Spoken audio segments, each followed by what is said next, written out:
Buenas tardes a todos y todas en esta segunda jornada de nuestro Congreso de la Asociación Argentina de Hispanistas en Buenos Aires. Vamos a dar inicio a la plenaria dedicada a Siglo de Oro. La posibilidad de presentar en este Congreso a la doctora Ruth Fine, actual presidenta de la Asociación Internacional de Hispanistas y vicepresidenta de la Asociación de Cervantistas, es, como muchos comprenderán, un honor, puesto que a poco que refiera sumariamente sus antecedentes críticos, profesionales y de investigación, nuestro público intuirá de un modo cabal la fortuna que supuso para los organizadores contar con su concurso para brindarnos la plenaria de Siglo de Oro. Mas no puedo callar, desde otro ángulo, que es también motivo de gran felicidad y alegría la posibilidad de introducirla a este auditorio. Pues Ruth, o Ruthie, como gustamos llamarla quienes nos consideramos sus amigos, es un ejemplo cabal y consagrado de la excelencia que la Universidad de Buenos Aires supo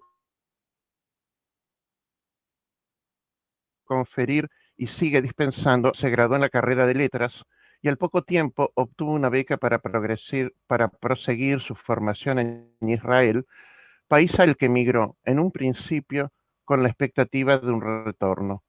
Pero el destino quiso que finalmente se enamorara y asentara la familia que formó y su práctica laboral en esas latitudes.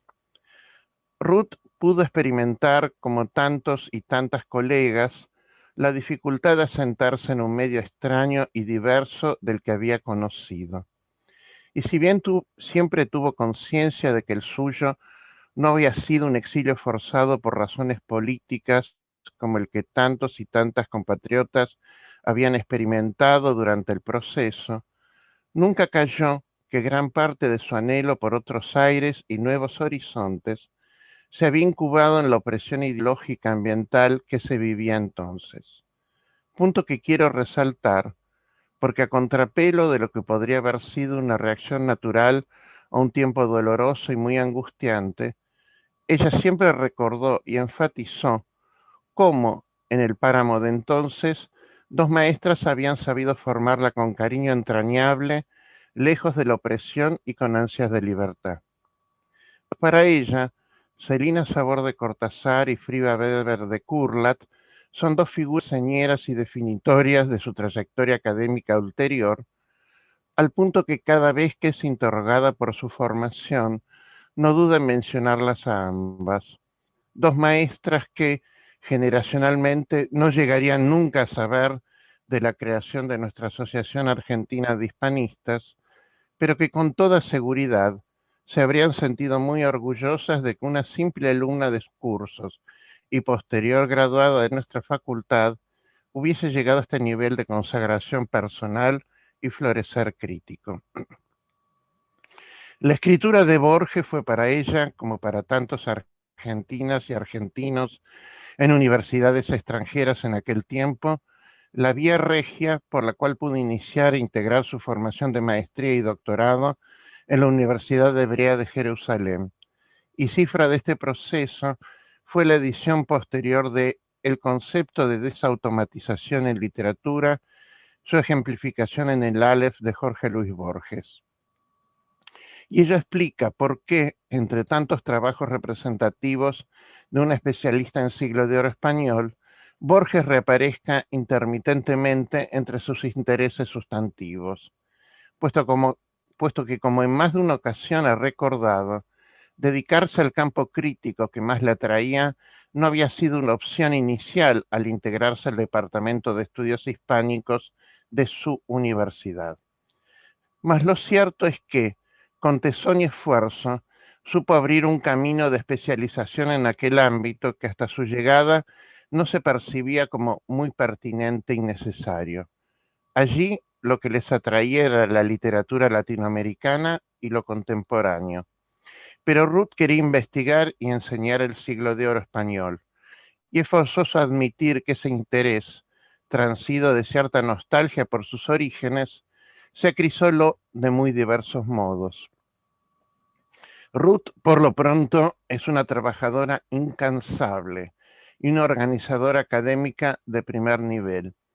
Año tras año, su currículum no nos deja mentir, se transformó en mentora de un sinfín de encuentros académicos en los que se dieron cita los mejores especialistas de las temáticas abordadas.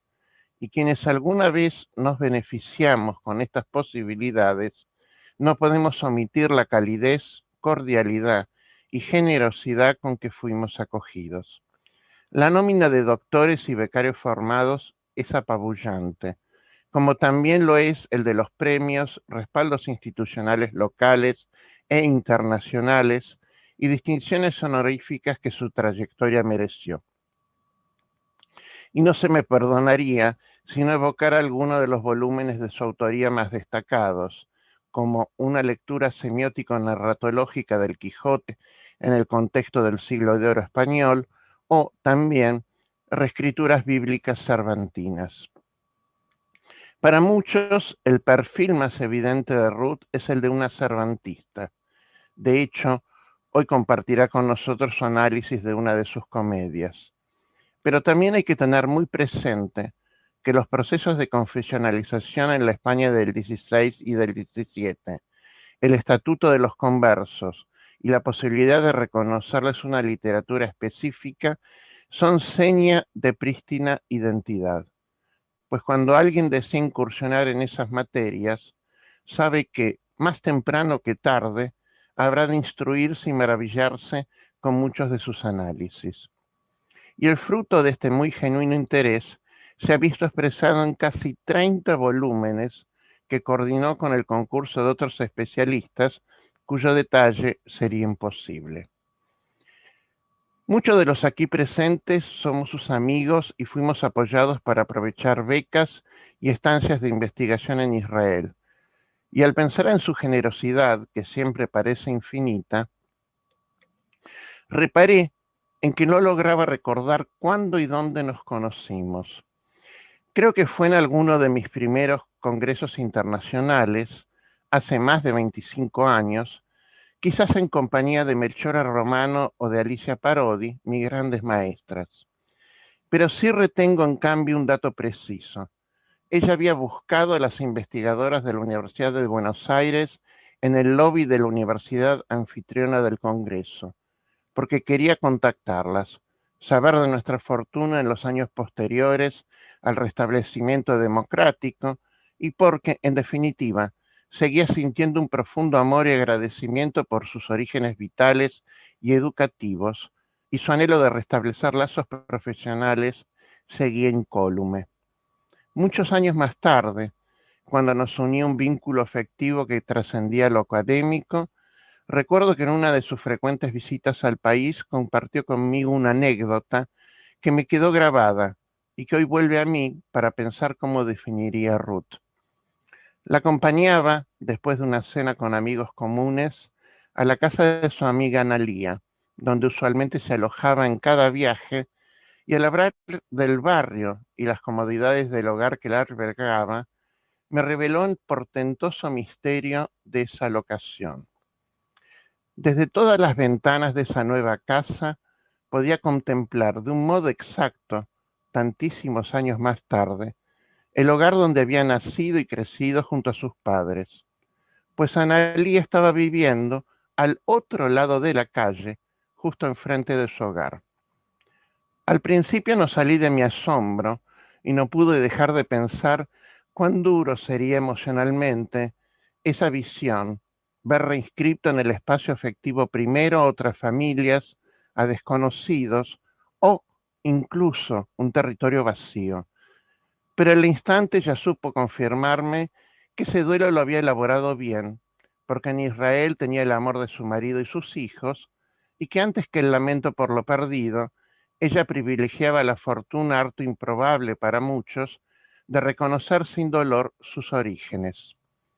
Por lo que creo que si tuviese que cerrar esta presentación, no debería callar que Ruth es la infatigable amiga que siempre retorna, es la mirada cariñosa de nuestros logros de investigación y es el numen que desde enfrente puede ver cómo habitamos un espacio profesional que también fue propio y sentir felicidad. Lo honesto, en síntesis, es decirle gracias. Gracias por todo y por tanto. Nada más.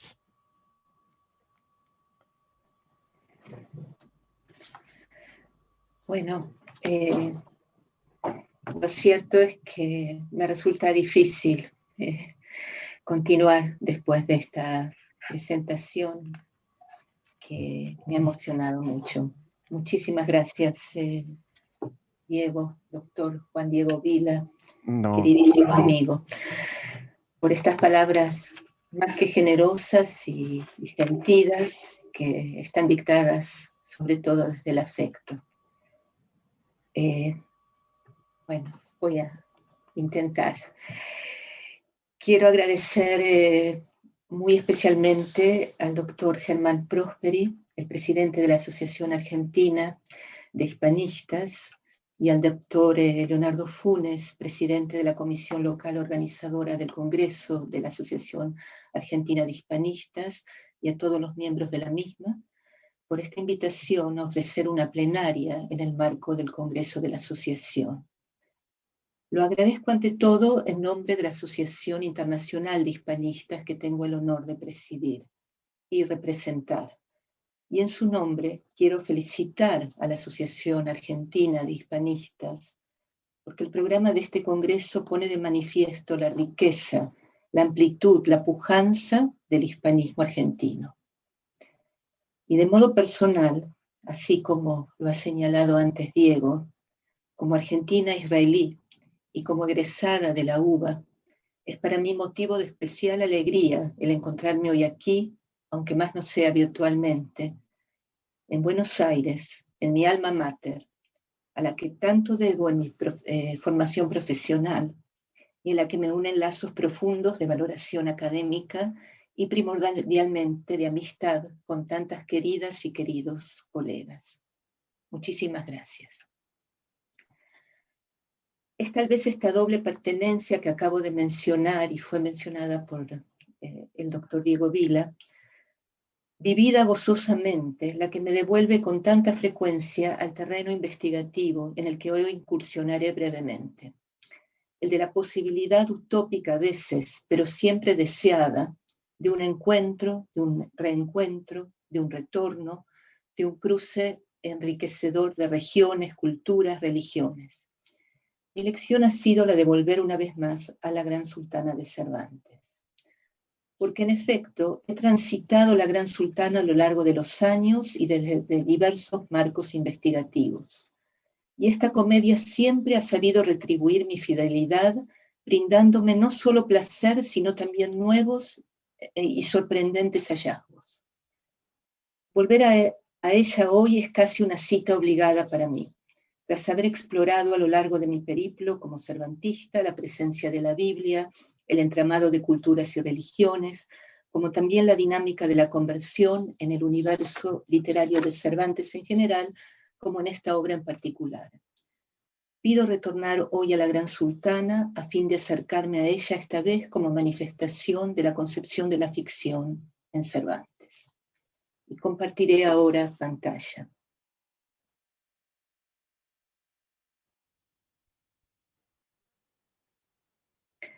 Muy bien. Comenzaré por darles la estructura de la ponencia a fin de que vean y puedan seguirme si resulta un tanto engorrosa y difícil de seguir. Entonces, comenzaré con el marco teórico, luego hablaré de la Gran Sultana y los desafíos interpretativos. Me referiré al libro de Esther, que ha sido mi teoría como referente bíblico de esta comedia. Luego, aspectos estructurales, ascensos, descensos, inversiones, conversiones y finalmente mundos posibles para llegar a las conclusiones. Comienzo entonces con el marco teórico.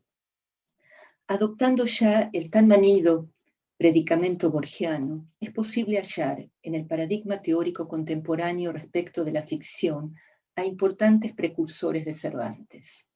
Estimo que entre dichos precursores se encuentra el crítico checo Doležal, quien en su libro Mimesis de mundos posibles presenta un modelo teórico que anticipa la concepción de la ficción identificable en la Gran Sultana. Como es sabido, Doležal propone un modelo según el cual el constructo ficcional constituye una entidad autónoma, que no representa ni depende de referentes del mundo extratextual al que Doležal llama mundo prevalente. Este mundo posible comparte un mismo nivel ontológico con el mundo real. La diferencia no sería cualitativa, sino de realización, en la medida en que cada mundo ficcional es una posibilidad. Cada mundo existe de modo embrionario, como posibilidad, hasta que un lector lo construye y le brinda existencia. Doležal señala que la serie de mundos posibles es indefinida y de variedad máxima. Ningún mundo ficcional se completa en el texto que lo estipula, y de hecho no necesita ser completado. Todo texto literario omite más de lo que esclarece, es decir, su mundo se conoce solo parcialmente y siempre es más amplio el campo de lo posible que el de lo certero. Finalmente, este crítico considera los enunciados literarios como verdaderos porque dicen una verdad del mundo al que se refiere. Umberto Eco, por su parte, estima la ficción ya no como mundo, sino como universo, constituido por una constelación de mundos posibles, en el que la producción y reproducción de dichos mundos es incesante, aspecto patentizado en la obra de Cervantes, como Clea Gerber ha demostrado ampliamente en sus estudios abocados al campo semántico de la reproducción en el Quijote. Un segundo marco teórico al que aludiré es el que vengo desarrollando en mi investigación sobre Cervantes, al que he denominado estética de cruce. En efecto, en trabajos anteriores he propuesto la figura del cruce como la rectora en la concepción de la ficción cervantina. Al señalar que el cruce define la poética cervantina, me refiero a que ésta se basa en ese juego de transposición estética de diferentes codificaciones, niveles narrativos, campos semánticos y otros, invitándonos a explorar una literatura que se construye desde la articulación de voces, culturas, como visiones diferentes. Quiero sugerir aquí que la representación de los mundos posibles en nuestra comedia y en el universo cervantino en general estaría invitando a una lectura metapoética de cruce.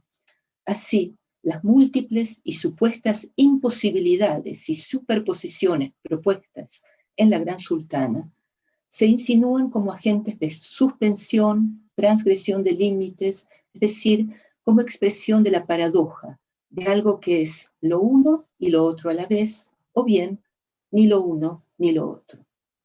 Y es precisamente en este sentido que la comedia suscita un especial interés, ya que permite el acercamiento no solo a un universo pluricultural, pluri y transgenérico, poblado por identidades paradójicas, tales como sultanas cristianas, musulmanes conversos, musulmanes ateos, conversos, ateos, hombres poseedores de seducción femenina y muchos otros cruces que pueblan esta pieza, sino también a la ficción como constructo. Puesto que el cruce es también un movimiento paradójico, inscripto no en la exclusión, sino en lo indecidible, configurando así una dinámica de no clausura, tan reconocible en la intentio operis cervantina. Más aún, me atrevo a proponer que no solo se trata de un posicionamiento estético, sino también ético, al que me referiré en las conclusiones. La Gran Sultana ha sido objeto de numerosas y diversas interpretaciones. Ello no resulta sorprendente, dado el planteamiento tan controvertido e inusual de la pieza, el matrimonio feliz de una cristiana devota con el gran turco, el cual plantea un dilema moral y religioso en apariencia insoluble. Asimismo, sorprende la supuesta tolerancia que tal dilema acarrea, en una atmósfera muy diferente de aquella que permea en otros textos de cautivos cervantinos, hecho que algunos críticos atribuyen a que el marco espacial, Constantinopla, no fue conocido por el autor, lo que le posibilitó tomar una mayor distancia respecto del sufrimiento del cautiverio. La comedia ha sido desestimada por una parte de la crítica por su falta de simetría estructural, su versificación múltiple y caótica, las complicaciones argumentales no siempre entrelazadas, la ausencia de un verdadero antagonista, la abundancia de personajes, 29 en total, de los cuales solo 9 son verdaderamente centrales, entre otros muchos aspectos problemáticos. En especial destaca la apertura de las tramas, puesto que no es posible hablar de un verdadero cierre. Así como sucede con Zoraida y el cautivo, la obra concluye con un inquietante blanco que nunca se responde. ¿Cómo seguirá esta historia pseudo-amorosa entre un musulmán y una católica? El vivieron felices no parece ser en absoluto correspondiente. Y así, la clausura se presenta como la última de las máscaras de una obra que plantea un juego de ocultamientos y desocultamientos incesantes, de identidades conflictivas y engañosas y de paradojas irresolubles. Por su parte, en el espectro de interpretaciones que sí valoran la comedia, hallamos las que buscan ratificar su historicidad y con ella su verosimilitud, como la de Otmar Egi, las que justifican dicha verosimilitud a partir de parámetros contemporáneos, como lo ha hecho Gómez Canseco, quien habla de la correspondencia de la comedia con el probabilismo casuístico, considerándola un ejemplo de un caso de conciencia que se deberá resolver de una forma doctrinal y éticamente satisfactoria. Y en otro extremo, la lectura muy diferente de Anderson, fundada en la teoría junguiana y la psicoanalítica, quien lúcidamente reconoce en la acción de la comedia de cautivos una multiplicidad de isotopías, personajes y escenarios contrastados y subversivos, a través de los cuales el autor cuestiona y aún transforma normatividades sexuales, morales y religiosas. Por mi parte, he defendido a lo largo de varios de mis trabajos la presencia y recreación de la Biblia en la obra de Cervantes, en tanto testimonio de un paradigma que permea en la conciencia del período y en sus manifestaciones artísticas, coincidiendo en ello con los intereses y perspectivas de la admirada y querida colega de la Universidad Anfitriona, la doctora Alicia Parodi. La Gran Sultana constituye un ejemplo destacado de tal comportamiento. Ciertamente sostuve y sigo sosteniendo que uno de sus múltiples referentes es el libro bíblico de Esther. De modo anecdótico, me atrevo a compartir con ustedes que este año académico he vuelto a tratar la comedia en un curso de posgrado de la Universidad Hebrea. Y tal como me había sucedido en años anteriores, los estudiantes confirmaron mi hipótesis sin que yo alcanzara siquiera anticiparla, afirmando de inmediato y espontáneamente: pero Ruth, si esta es una versión del libro de Esther. Bueno, me permito recordar, este es un libro de Esther que, como ven ustedes, ha sido quemado, destino de muchos de los libros considerados judíos en el siglo XVI. Me permito recordar que el libro de Esther es un texto veterotestamentario breve, el cual ha tenido una accidentada y conflictiva trayectoria. Tal como la comedia cervantina que nos ocupa, fue cuestionado desde una perspectiva religiosa, histórica y constructiva, atribuyéndosele muchas veces el carácter de libro extraño. Desde la perspectiva asumida en mis estudios, el paralelo argumental, tipológico e ideológico entre ambos textos es verdaderamente significativo. Por sobre todo ello, destaca en este libro la dinámica de cruce y su carácter de universo ficcional, que esconde el germen de otros muchos mundos posibles. Recordemos que este libro bíblico es poseedor de núcleos temáticos configuradores de una identidad colectiva: la supervivencia en el cautiverio diaspórico tras superar la amenaza de aniquilación producto del odio al otro. Como consecuencia de ello, la continuidad en el ejercicio de la fe en un medio ajeno y hostil. y la perpetuación de la memoria de este evento con la instauración de una festividad. Tal como sucede con la Gran Sultana, a pesar de esta explícita inserción histórica o de su explícita inserción histórica, el libro de Esther oscila entre la leyenda y la historia. Indudablemente se trata de, en ambos casos, de relatos de milagros, pero no de índole sobrenatural, sino producto de la providencial concatenación de sucesos y de sus consecuencias. El paralelo más evidente entre los dos textos, insisto, es el argumental. Tal como el libro de Esther, la comedia cervantina despliega la historia de una mujer hermosa y cautiva en tierra de enemigos, quien gracias a su gran belleza, pero no menos debido a su discreción y a su valentía, logra alcanzar el puesto social más alto al que una mujer puede aspirar y transformarse en la cónyuge oficial del monarca y en reina. Gracias a esta posición privilegiada, la nueva soberana logrará salvar a sus compatriotas en peligro y asimismo logrará preservar su identidad nacional y religiosa, convirtiéndose así en heroína de su pueblo. Ambas protagonistas dan nombre a las obras y son las que conducen la trama, lo cual no es sino el reflejo no solo de su hermosura, sino de su virtud interior. Resulta similar también la conciencia por parte de ambas de la fuerza de su hermosura y del efecto que ejercen los reyes, de quienes esperan y logran la obtención de beneficios. Ninguna de las heroínas teme arriesgar su vida y enfrentarse con la muerte, ninguna a sí mismo reniega ni de su origen ni de su fe, todo lo contrario. Sus acciones conducirán a la reafirmación de dicha pertenencia. Esther no revela originalmente su origen. Catalina de Oviedo, en cambio, recalca una y otra vez cuál es su nación y religión, y si bien su padre le recrimina esta falta, ella no la ha cometido. Vemos que la problemática de la pertenencia a una nación diferente es la crucial para ambas heroínas, y más importante aún, el dilema que el exigido cruce o la doble pertenencia les impone es no resuelto con la elección y la renuncia, sino con la aceptación de dicha paradoja. Consagrarse como una reina persa judía, llegar a ser una sultana católica. Tal como anticipara, ambos textos remiten desde su apertura a un referente histórico que les otorga verosimilitud.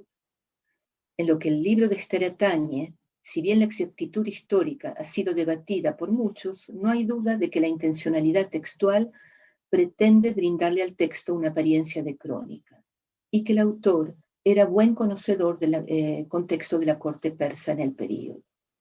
Por su parte, las precisiones respecto de la Constantinopla otomana, no conocida por Cervantes, representada en la Gran Sultana, ha sido ampliamente demostrada por Otmar Eggi.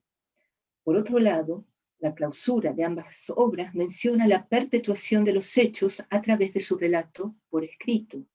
Tal es la intención de Madrigal, futuro autor de la comedia, y del narrador del libro de Esther. Cito: el mandamiento de Esther confirmó estas celebraciones y ello fue registrado en un libro. No obstante, la consideración del libro de Esther como uno de los posibles hipotextos de esta compleja comedia no se limita a la intertextualidad o la escritura bíblica, sino que ofrece un eficaz marco interpretativo para el análisis de la Gran Sultana, a lo que me referiré a continuación. Es importante enfatizar el carácter y el espíritu carnavalesco que domina en ambos textos. Mundo al revés, de pronunciadas inversiones sociales y religiosas, de clima festivo. El texto bíblico presenta un mundo de inversiones extremas, de ascensos y descensos, casi inverosímiles, con una clausura festiva y exultante que celebra el triunfo de los débiles y oprimidos. Tal dinámica es la que prevalece también sin duda en la Gran Sultana. La cautiva cristiana, convertida en reina, es la inversión primordial de la obra, en función de la cual se sucederán una serie de inversiones que van desde el astuto fingimiento del oficio, de la maestría, como es el caso de Madrigal, hasta el disfraz que oculta el género, en el caso de Lamberto. La crítica ha subrayado una y otra vez esta atmósfera de mundo invertido que envuelve la pieza cervantina y posibilita lo impensable e inverosímil. Así, Hernández Saraico, por ejemplo, habla de un mundo al revés, en el que se rompen las distinciones religiosas y sexuales hasta lograr una despolarización de los valores tradicionalmente contradictorios. Desde un ángulo constructivo, entonces, el libro de Esther y la Gran Sultana se mueven a partir de paralelismos y contrastes. El ayuno sigue al banquete, la horca se transforma de Mardoqueo, se transforma en la de Amán, etc. Y este movimiento es el que registra la comedia cervantina. La amenaza de muerte se desplaza hacia la salvación de los cristianos, la atmósfera opresiva del cautiverio concluye en el espíritu festivo liderado por el gracioso. Esta dinámica oscilante se manifiesta en la Gran Sultana incluso en campos semánticos acotados, como el de los judíos, y estas son las citas, la primera cita. En efecto, la presente comedia cervantina será una de las obras del autor en la que la presencia de judíos sea más abundante. Volveremos a encontrar en ella, como en los baños de Argel, el contrapunto gracioso judío, pero esta vez encarnado en el personaje de Madrigal. La singularidad de esta obra está constituida por la voz que se le otorga al judío, y desde ya su libertad de acción, puesto que no se limitará a recibir el insulto de perro, sino que lo devolverá a su vez al enemigo cristiano, quien ha profanado su olla con tocino. Lejos de una humillada resignación, los judíos manifiestan aquí una franca oposición, y la voz del judío se deja oír desafiante. El Dios te maldiga y te confunda, jamás la libertad amada alcances. Cervantes registra con certeza la denominación de Dios, característica de los judíos hispanos, de origen hispano, Dios.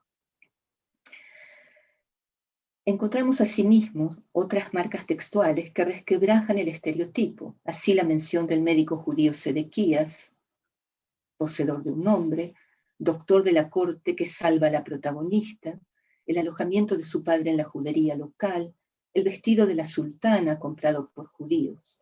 Todo ello adquiere el valor de un suplemento en función del cual el estereotipo es problematizado. Más y más ejemplos de oscilación.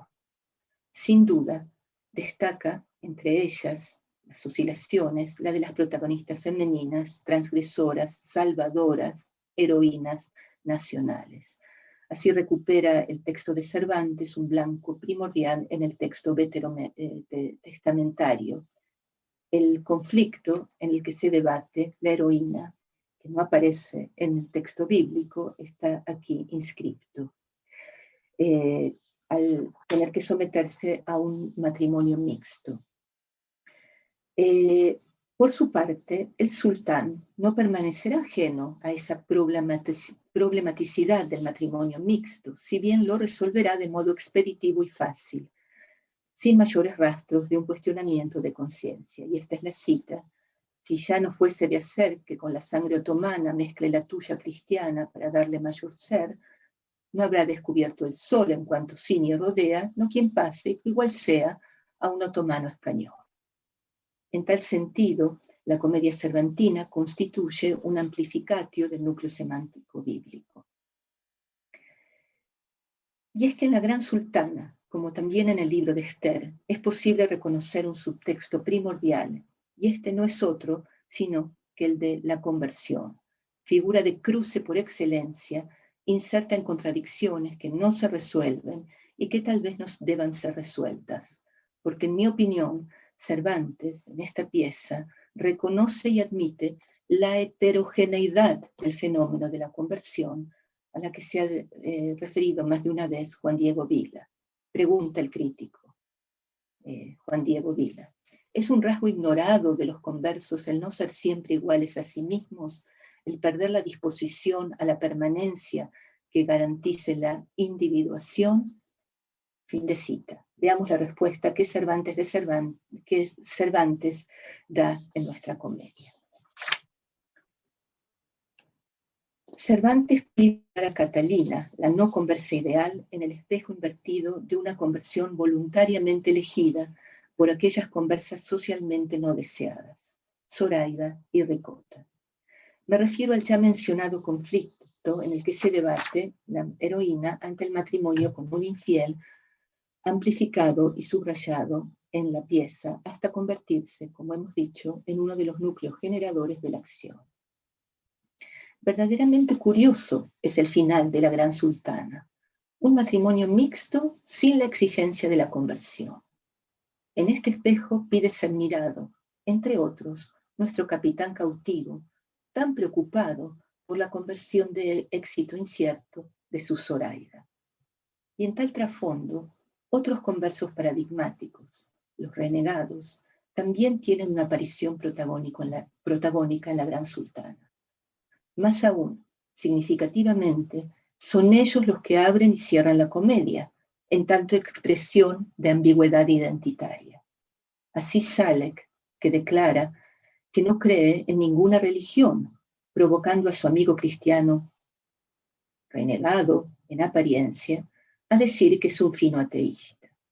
Sin embargo, renegado y mal converso, promete y cumple ayudando a Roberto a encontrar a su amigo Lamberto. En esta comedia carnavalesca hay buenos conversos al Islam y musulmanes que admiten casarse con no conversas. Más y más espejos invertidos, que hayan otra manifestación peculiar en los conversos renegados, tan abundantes en la creación cervantina. Como sabemos, el enclave otomano constituía un espacio perturbador, no solo por la guerra del Corso, sino también porque en esa región se apreciaban rasgos de un tipo de sociedad de la que España ya se había deshecho, una sociedad que a causa de su diversidad étnica admitía una cierta tolerancia religiosa. Ante este trasfondo, los renegados aparecen no solo como figuras ejemplares de una moderna circulación de identidades, en el sentido que emplea Greenblatt, sino también como representantes de una zona de interacción cultural para la que ya no había espacio en el nuevo orden ibérico. Importa tener presente que el renegado, quien rechaza voluntariamente la promesa de salvación instaurada por el bautismo, y es en eso precisamente en lo que consiste su negación, constituye la figura de una paradoja desde un punto de vista dogmático, pues niega aquello que no puede negarse, y en tal sentido encarna el espejo invertido del converso de moro o de judío. Estos últimos no pueden ser aceptados plenamente en su condición de cristianos, a pesar del bautismo, en tanto que los renegados no pueden dejar de serlo debido a él. Es el rostro bifronte de la conversión. Cervantes rescata en sus obras esta vertiginosa movilidad. Cervantinamente, el espectro de renegados revela que este fenómeno estaba lejos de ser uniforme y monolítico. Y si esta multiplicidad viene a confirmar el contrapunto apuntado que se despliega a lo largo del universo cervantino. A los mundos posibles. La Gran Sultana nos introduce en una estructura en profundidad vertiginosa, en la que un mundo posible incluye especularmente a otro, ya sea por similitud o por contraste. Recordemos que Cervantes publica las 8 comedias y 8 entremeses sin que estos hayan sido nunca representados. En la adjunta al Parnaso afirma: pero yo pienso darlas a la estampa, para que se vea despacio lo que pasa apriesa y se disimula, o no se entiende cuando las representa. Y las comedias tienen sus sazones y tiempos como los cantares. Cervantes invita a sus receptores a la lectura del texto teatral. Insisto, la lectura del texto teatral, absolutamente consciente de las ventajas que esta lectura acarrea. Y asimismo, consciente de que se trata de un doble ejercicio por parte del lector. El ejercicio de la lectura que imagina y reconstruye la situación dramática. Es este un primer umbral en la dinámica ficcional de creación de mundos posibles. El lector de la pieza teatral debe imaginar, crear, configurar mentalmente la situación dramática, con todos sus componentes, apoyado por las didascalias, entrada y salida, de un personaje, objetos escenográficos y otros. A continuación, emerge un segundo umbral en el proceso de recreación imaginativa, el exigido por el marco teatral propiamente dicho, fuertemente convencional, que reclama de los espectadores el hacer caso omiso del artificio y al levantarse el telón, concreto o figurado, cruzar al mundo posible del espectáculo, suspendiendo la incredulidad y sometiéndose a la admiración, que es reiterada insistentemente en la apertura de la comedia, como una certera anticipación de lo que está por desarrollarse. Cito: admiración y gusto y asombro dan, dice Roberto. Estos dos primeros umbrales estarán seguidos de la serie interna de mundos posibles de la pieza.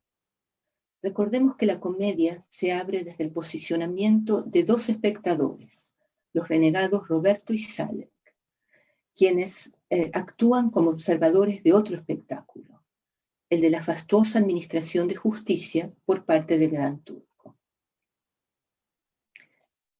Roberto dice: cosas he visto aquí que de admirables pueden al más gallardo entendimiento suspender. Y Salek responde: verás otras más notables.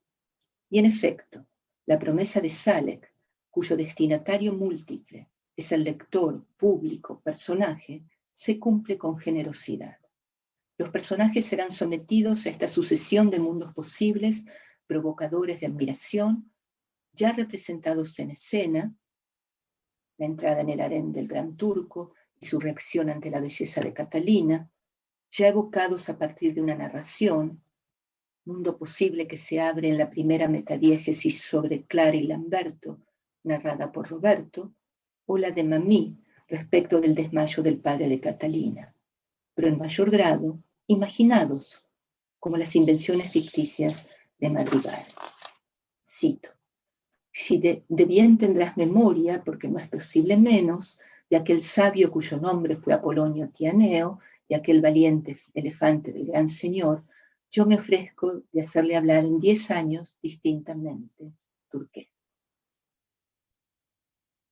El relato explicativo de Celinda Lamberto sobre su extraña metamorfosis de mujer a hombre, siendo niña, a un varón sabio, oí decir las excelencias y mejoras que tenía el hombre más que la hembra.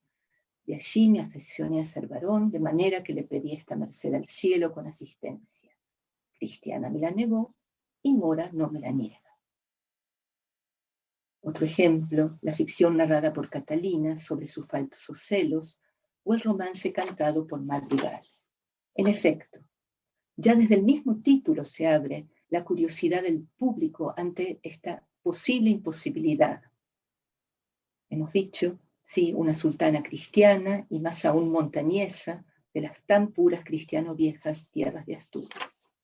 Cervantinamente, la alternancia de los datos históricos y geográficos verosímiles con el entramado de paradojas atenúa el efecto perturbador, y este es otro de los rasgos caracterizadores, como sabemos, de la poética cervantina. A esta cadena inagotable de mundos posibles, tal como nos ha habituado el Quijote, la concepción de la ficción cervantina potencia la construcción en abismo de la enunciación. Los múltiples espectadores, narradores, actores, partícipes de una danza gozosa de producción de ficciones. Se trata de un recurso cuyos alcances no son solo autorreflexivos, aspecto fundamental de la poética cervantina, sino que también conducen al borramiento permanente de los límites entre la ficción y la realidad. La comedia cervantina se presenta así en su espectro polifónico y cada una de sus manifestaciones ofrece de modo embrionario la apertura o posible apertura de un mundo, redundantemente, un mundo posible. Por ella transitan renegados, turcos, alárabes, cristianos, persas, judíos, moros, transilvanos, identidades cruzadas que no pueden delimitarse. ¿Quién es quién en este espectáculo polifacético y de ocultamiento? ¿Renegados, falsos o verdaderos? Cito, ten Rustán la lengua muda, y conmigo no autorices tu fe de verdad desnuda, pues mientes en cuanto dices y eres cristiano. Fin de cita. ¿Musulmana o católica? ¿Embajador o espía? ¿Griego o transilvano? ¿Hidalgo cautivo o padre pengativo? El vértigo no es solo de la identidad religiosa, sino también genérico. Y mujeres que son hombres, bellos seductores garzones, varones de belleza femenina, y desde ya también lingüística. Ahora, dar esta cita, pero antes otra cita. Puesto que nunca lo sepas, no tienes de qué haber miedo, aquí todo es confusión, y todos nos entendemos con una lengua mezclada que ignoramos y sabemos. Fin de cita. Potenciada esta última confusión por el cruce con la animalia, pájaros que hablan del lenguaje humano y elefantes que aprenden idiomas. Cito la sección que tienen ustedes. Español, ¿has comenzado a enseñar al elefante? Sí, está muy adelante, 4 lecciones le he dado. Cadí, ¿en qué lengua? Madrigal, en vizcaína, que es lengua que se averigua, que lleva el lauro de Antigua, la Etiopía y Abisinia. Cadí, paréceme lengua extraña. ¿Dónde se usa? Madrigal, en Vizcaya. ¿Y es Vizcaya? Allá en la raya de Navarra, junto a España. Esta lengua de valor por su antigüedad es sola. Enséñale la española que la entendemos mejor. De aquellas que son más graves, le diré la que supiere y él tome la que quisiere. ¿Y cuáles son las que sabes? La jerigonza de Ciego, la bergamasca de Italia, la gascona de la Galia y la antigua de los griegos. Todo es admisible en este universo de mundos posibles, puesto que, como lo señala Julia Donofrio, la simbolización más difundida del barroco español pone de manifiesto las paradojas que acompañan el cambio de mirada sobre la animalidad que se estaba produciendo en la época. Fin de cita. Y en el marco de las paradojas, el travestismo, tanto masculino como femenino, analizado lúcidamente por Anderson, constituye el signo de una paradoja de género exaltada gozosamente por el texto.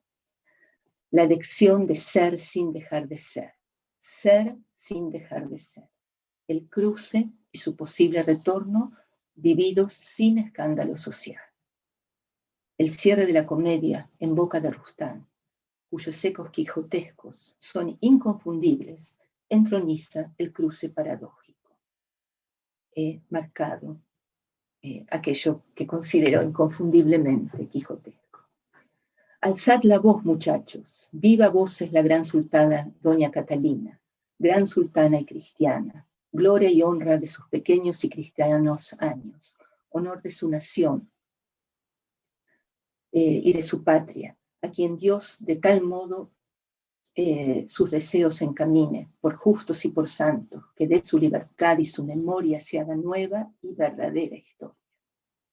Ciertamente, la verdadera historia es, como en el Quijote, la del mundo de la ficción, mundo posible y por ello verdadero. La clausura es circular y ofrece un último mundo posible, el declaradamente literario y teatral. Así la pieza se autoincluye, cobrando absoluta autonomía como mundo posible. Por el camino te diré maravillas. Ven que muero por verme ya en Madrid para hacer corrillos de gente que pregunte. ¿Cómo es esto? Diga, señor cautivo, por su vida. ¿Es verdad que se llama la sultana que hoy reina en la Turquía, Catalina, y que es cristiana, y tiene don y todo, y que es de Oviedo el sobrenombre suyo? Oh, qué de cosas les diré, y aún pienso, pues tengo ya el camino medio andado, siendo poeta, hacerme comediante y componer la historia de esta niña sin discrepar de la verdad un punto, representando el mismo personaje allá que hago aquí. Conclusiones. El breve recorrido propuesto en estas reflexiones, basado en una acotada selección de ejemplos, configura, a mi entender, un juego de espejos invertidos, en los que se reflejan cruces, inversiones, conversiones. Se trata de una danza vertiginosa que, vista desde sus matices, contrastes y paralelos, constituye un llamado a la reflexión y a la revisión de los procesos de transformación identitaria al que se vieron sometidos individuos y colectivos en los siglos áureos. Identidades forzadas, identidades falsas, sinceras, ambiguas, idealizadas, inverosímiles. El interés de Cervantes por esta dinámica heterogénea parece innegable, y al presentarla a partir de un juego contrapuntístico, permanece fiel a la orientación estética y aún ética tan patente en su escritura, reclamando al lector que bien lo mire, que sepa reconocer dicha dialéctica textual y los mundos posibles que de ella emergen.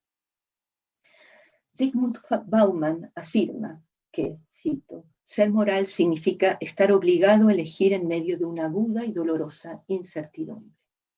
Si hay ética es precisamente porque la razón humana es incierta, porque los seres humanos estamos conviviendo en un mundo interpretado, en un universo simbólico, en el que todo lo que hacemos y decimos emerge en un horizonte de indecibilidad.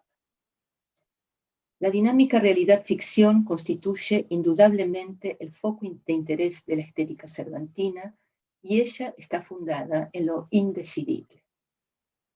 La reflexión acerca de la literatura parece arribar a la conclusión de que la esencia del acontecer consiste en la creación de mundos posibles, en la imaginación. Inventar a los lectores, liberándolos de las ataduras de sus certidumbres. La Gran Sultana, comedia emergente de un contexto estético de cruce, nos ayuda a cuestionar las formas normativas y fosilizadas de imaginar la realidad, y con ello de conocer el mundo. Cervantes parece decirnos que aquello que nos permite acercarnos a la verdad es paradójicamente el cruce hacia mundos falsos y ficticios, los cuales, al ser decodificados en la dinámica incesante del retorno, desocultan la realidad y hasta la modifican. Tal como afirma Deleuze, el objetivo del arte es hacer visible lo que permanece invisible. Cervantes cumple de modo acabado este objetivo en La Gran Sultana. Su polifonía, capaz de abrir resquicios por donde se filtran voces silenciadas, invisibilizadas, la de los renegados, la de la mujer, la del transvestido, la del musulmán, la del judío, la de la otredad, es la que se deja escuchar en esta pieza teatral que presenta un escándalo dialógico y a su vez, o tal vez precisamente por ese mismo escándalo, se constituye también en una propuesta ética. Muchas gracias.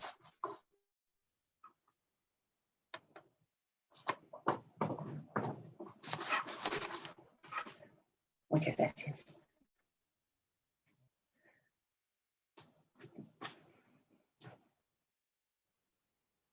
Bueno, no sé. Me Sí. ahí me desilencié. Muchísimas gracias, querida Ruth, por tan interesante lectura. Estamos ahí en el tiempo, no sé si alguien en particular querrá hacerle una pregunta o querrá que se las retransmitamos a través del foro. No es mucho, pero si alguien tiene alguna intervención que quiera compartir, que le quiera preguntar de forma directa,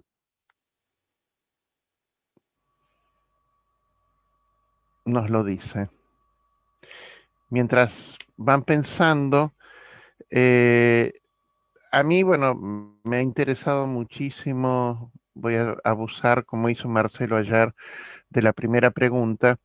Eh, Me interesó muchísimo tu lectura y me hizo recordar en algún punto ciertos abordajes que se han hecho de este tipo de construcción de personajes, lo que Alcalá Galán llama personajes espejo, en los cuales el cúmulo de inverosimilitudes perseguirían una denuncia ideológica, ¿no? Es decir, que el espectador, que el público, que el lector dude de sus certezas y advierta contextualmente eh, todo lo que está mal. Eh, en tu experiencia crítica, el cometido de esta escritura, de este diseño, eh, carga las tintas sobre un diagnóstico de lo social o es en el fondo y en la base de todo eh, un registro de lo particular privado y la problemática de la felicidad, ¿no? Porque siempre en estas cuestiones de la conversión es como un aspecto elidido, ¿no? Es decir, cómo el sujeto puede ser más feliz y si efectivamente las normas de la conversión construyen sujetos disminuidos, ¿no? Eh, ¿Cuál es tu opinión? ¿Qué es lo que pensás? Eh, Voy a responder brevemente, desde ya que tu pregunta, como siempre, es no solo lúcida, sino importante. Yo creo que no son excluyentes. No son excluyentes y esto es lo que me interesa en general en mi investigación sobre Cervantes y en este trabajo también de modo particular. Es poder llegar de lo que aparentemente podría ser un abordaje colectivo a lo individual y también desde ese lugar a una concepción de lo que es la ficción. Es decir, Cervantes logra a través del constructo eh, hablar, proyectar también una cosmovisión y un acercamiento al sujeto de su tiempo, pero que nos habla a nosotros también. Esto para mí es un principio de los grandes escritores. Eh, la literatura nos habla a través de sus estrategias y de sus elecciones, no a través de sus pronunciamientos, y creo que eh, Cervantes es el que nos ha mostrado el camino en ese sentido. De modo que contemplaría esta acumulación de niveles simbólicos e interpretativos en lecturas posibles de los textos cervantinos. No sé si te he respondido. Sí, sí, sí, sí. Bueno, en paralelo puedo decir que en el chat todos los comentarios son muy elogiosos, ya los podrás ver vos por vos misma. Y si algún otra, quiere hacer una pregunta aquí en directo, aquí la tenemos. Perdón, puedo hacer un comentario yo, bueno, además de agradecerte, Ruth, Sí, por Julia. la magnífica conferencia y con un texto que me encanta y un enfoque que me encantó cómo lo planteaste. Y pensaba justamente qué te parecía pensar en esta idea de lo planteas, ¿no? De espejo invertido, pensar justamente de qué manera lo que acá se muestran, que son estos engañadores virtuosos, ¿no? Que son los cristianos que tienen que hacer engaños para sobrevivir, de qué manera eso muestra o sugiere a los españoles, a los españoles cristianos que viven en España, la otra cara de todo lo que tienen que hacer tantos conversos y tantos perseguidos dentro de España, ¿no? Pero de qué manera eso se puede mostrar acá, como justamente estos son engañadores que en España serían vistos directamente como delincuentes, pícaros, ¿no? Estaría siempre rechazado justamente las mismas acciones que hacen, y acá, como están del otro lado, son el modelo a seguir, ¿no? Que es justamente una forma de ponerse del otro lado y pensar, bueno, quizás es la única salida que se tiene en ciertas circunstancias, ¿no? Absolutamente, absolutamente, y este es uno de los muchos paralelos con, me disculpo con mi obsesión, todos tenemos nuestras obsesiones, pero es el libro de Esther. Una de los sentidos del nombre Esther en hebreo es la que se esconde, Seter, y Esther escondió su fe para poder salvarse, pero salvar a su pueblo. Es decir, que justifica el engaño. Y no es casual que Esther se haya convertido en el símbolo de los conversos. Para quienes trabajamos el tema, sabemos que una dimensión muy profunda en los conversos que retornan o adoptan nuevamente el judaísmo es la culpa por haber ocultado su identidad. Y Esther los redime, como Cervantes redime a los múltiples engañadores, porque las circunstancias nos obligan a jugar con ficciones, a crear mundos posibles donde no sea posible, ¿sí?, respirar, oxigenarnos y también sobrevivir. Creo que de eso también habla la comedia. Gracias, Julia.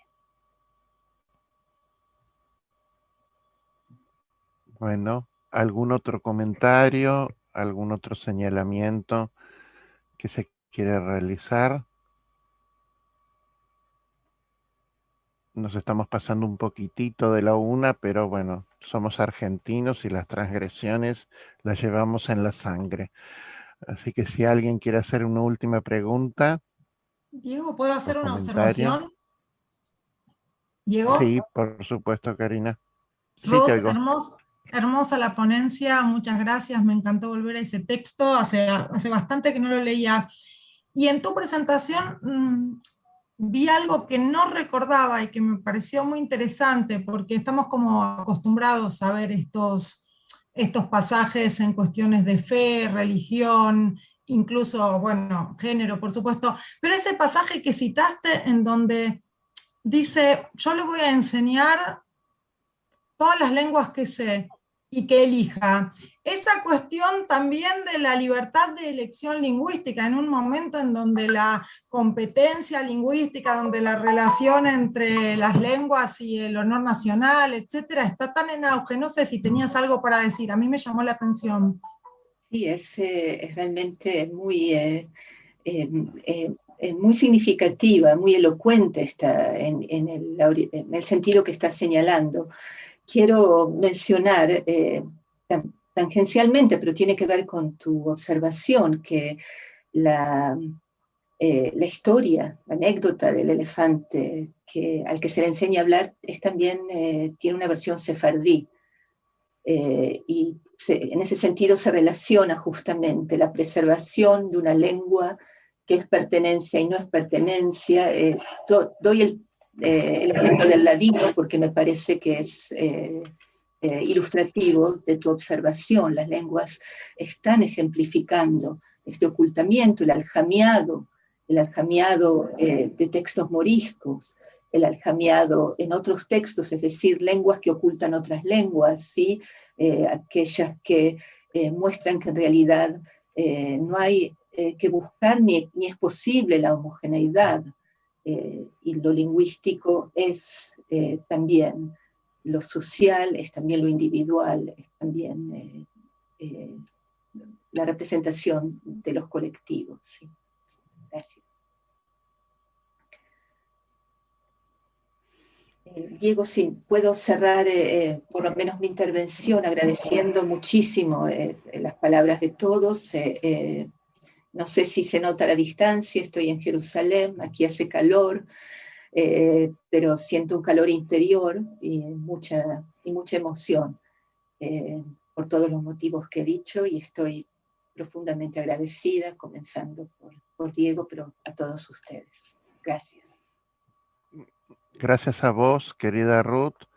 Gracias por este reencuentro encuentro y sobre todo por tu lectura.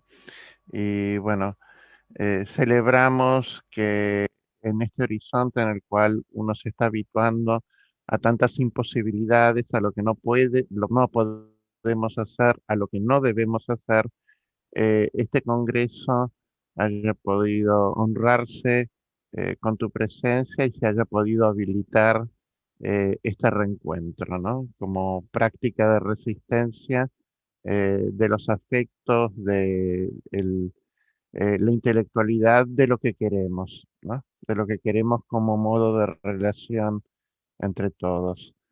Muchas gracias a vos nuevamente y a todos y todas por estar presentes. En principio, si quieren mandarles mensajes, háganlo por el foro o, llegado el caso, nos lo harán llegar si tienen alguna duda. Los tímidos solemos ser legión, no nos gusta preguntar en público. Si bien, bueno, sabemos que la sala está disponible, tengo que tratar de ajustar un poco el cierre porque después a las 2:30 empiezan comisiones y hay que dejar espacio para que la gente pueda organizarse. Así que bueno, vamos a cerrar esta sesión. 1.000.000 de gracias, Ruth. 1.000.000 de gracias a todos y volvemos a la tarde.